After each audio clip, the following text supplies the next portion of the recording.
We just had one of the worst comic book sales in our hobby's history. Or did we? Welcome back to another video. This really popped when I saw it. That to me is a monster increase. Again, this book got hot. This book is ready to go higher. So let's jump right into it. We are back today with another statue review from Diamond Select Toys. Without further ado, let's get into the review.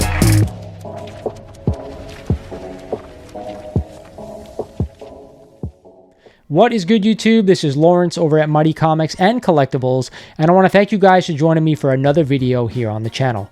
Today I have something I want to cover, but before I do, I want to remind you guys, if you are not a current subscriber of the channel, I want you to do me a favor. Go ahead, click that sub button for me. You will not regret it. I also want you to smash that like button. Let's get as many likes as we can on this video. I also want you to check out all the new t-shirts and sweatshirts that I have for sale. It's in the description of every one of my videos, and of course, the links are also down below. With that said, let's talk about this Superman #1 in a CGC 7.0 that sold a couple of weeks ago on Goldin Auctions. I'm sure everyone out there has already seen this thing.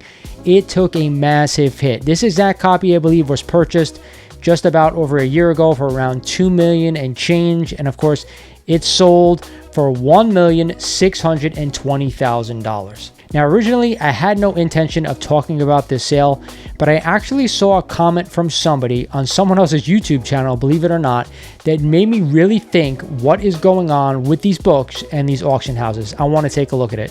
But first, check out this sale. It was a Superman 1 7.0 off-white pager, of course, the first newsstand comic book dedicated to a single character and the first appearance of Ma and Pa Kent. Again, with the buyer's premium, $1,620,000. Now, I want to read you this comment because when I saw this thing, I was like really shocked. I didn't think this was really possible, but hey, you never know in our industry what is going on. So before I read it, I want to throw a little bit of caution out there.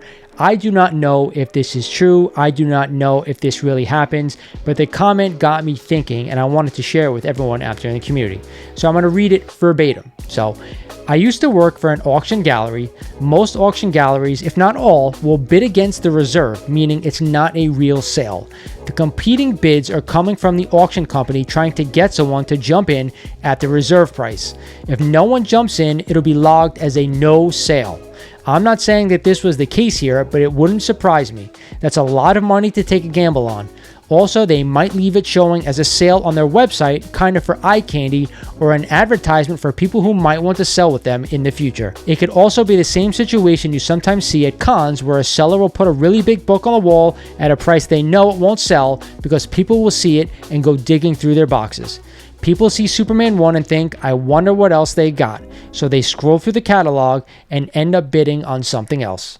All right, first things first, I want to remind you guys, I do not know if this is true, what this person is saying. I don't even know if it's possible. However, I wanted to touch on it a little bit and a few things I want to talk about. First is, of course, a reserve on an auction item. Now, obviously, these auction houses don't say there is a reserve on these books. However, I do understand from a seller's perspective to say, hey, I purchased any book for a certain amount of money. I don't want to lose money, but maybe we can throw it in the auction and see what it will go for. If it doesn't hit a certain amount, then it just won't sell. It'll just show as a sale, but never actually exchanges hands between two people.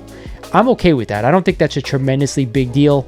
However, the next thing we're going to talk about is shill bidding, and that's a company or a person bidding against actual people who are bidding on the item that is for sale.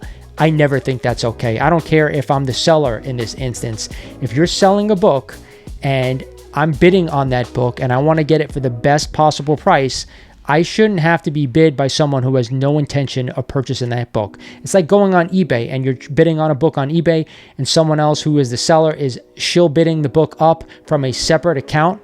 To me, that's just not fair. It's not a good way to do business. And if this ever was the case, and we did get some hard evidence from any auction house, including eBay, Heritage, Goldin, Comic Connect, Comic Link, whoever it is never okay to shill bid an auction.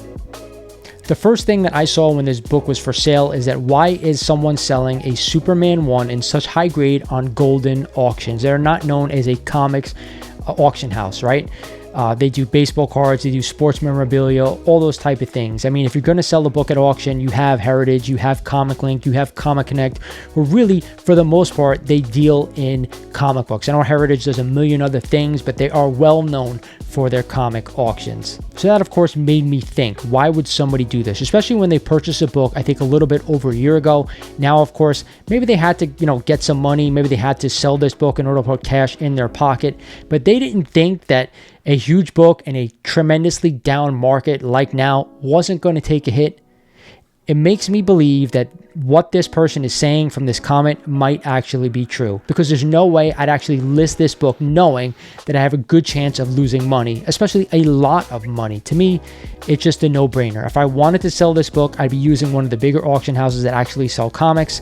I'd be listing this book for sale somewhere beforehand, outside of an auction house, to kind of get what I needed to out of this book. So there's a lot of red flags with this sale.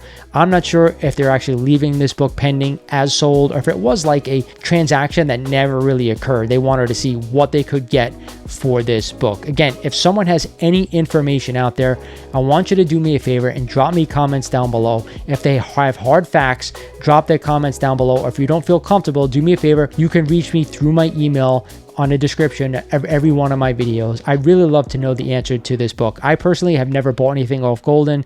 I haven't bought anything off Heritage, not for trying. I've tried to win stuff on Heritage before.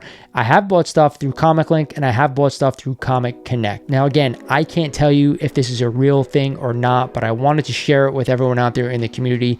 What do you guys think? Is this not okay? Is this okay? Is it common practice? Someone with maybe a lot more auction experience than me can tell me the answer to this thing. And the last thing I want to touch on, guys, is the ramifications of this sale. Of course, if this was a legit sale and this person actually lost $1 million, I mean, the decline in Golden Age, including Superman keys from here on out, will be disastrous, in my opinion. However, what if this is a shill sale and people out there still believe that it's a real one? I mean, that is causing a massive decline in some of these books. I know we've had some light sales recently and some Golden Age keys, just like the silver and the bronze and the copper and everything that's gone down over the past year and a half. But this is to another level. So if this is a shill sale and it stays up saying as a sale and it counts and it appears on GPA and it shows up everywhere, again, it's driving down the price of these books, even though it's not an actual sale. So I don't think it's right. I think it really hurts the hobby by doing this thing. I understand, like I said in the beginning of this video, of having a reserve on an auction. I do think it's important, but then they should be upfront about it, saying this book has a reserve. It won't sell under this amount, and I'm okay with that. But again, doesn't say that anywhere. And again, I don't know if this is a real thing. I'm going to throw that out there again as a statement. This may be just one comment, somebody just talking shit. I have no idea, but it's a great starting point for a conversation for buying books at these auction houses. I want to hear what you guys think, and if anybody has any hard facts, like I said, drop me comments down below or send an email if you guys are a little nervous about talking about this. Either way, something that needs to be talked about here on the channel and, of course, in our industry. This is Lawrence over at Mighty Comics and Collectibles saying thank you for watching, and I'll talk to you guys soon.